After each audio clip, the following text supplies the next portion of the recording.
Xin chào, I'm your helper Freevian. In this video, I'll show you how to create your personal website that everyone can visit all in less than 5 minutes. It's super simple. Ready? Let's go.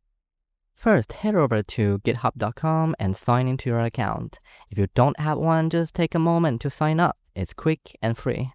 Now, click the green New button to create a new repository. In the repository name field, you need to use a special format. Type your username, followed by a dot, and then github.io. It has to be exactly like that for this to work. Then scroll down and hit the Create Repository button.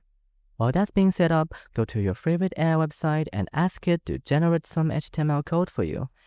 Let's say we want a website to show off some fancy cat pictures. Simple. Find some cat images you like online and copy their URLs. Then tell your AI to use those image URLs to generate the HTML for a cat gallery.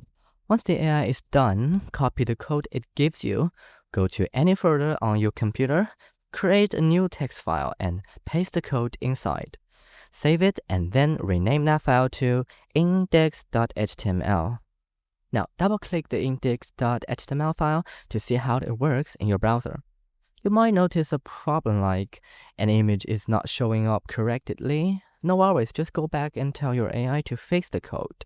Once the AI gives you the updated code, copy and paste it back into your index.html.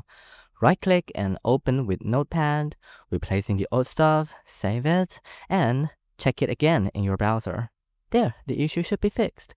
If you're still not happy with how it looks, you can keep asking your AI to polish it. When you're ready, let's get it online for everyone to see.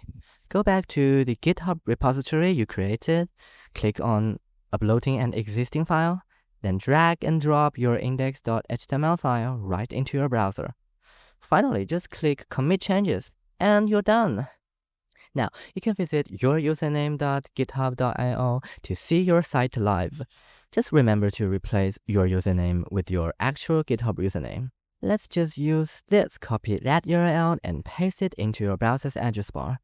You might see a 404 error at first. That's totally normal. It just takes a minute or two for GitHub to publish your site. Wait a little bit, hit refresh, and your website will be live. Alright, that's for this video. In the next one, I'll be revealing a mysterious new project I'm working on. If you're curious, make sure to hit that subscribe button and the like button. I'm your helper Freevian. Hang up like button or be there tip yo.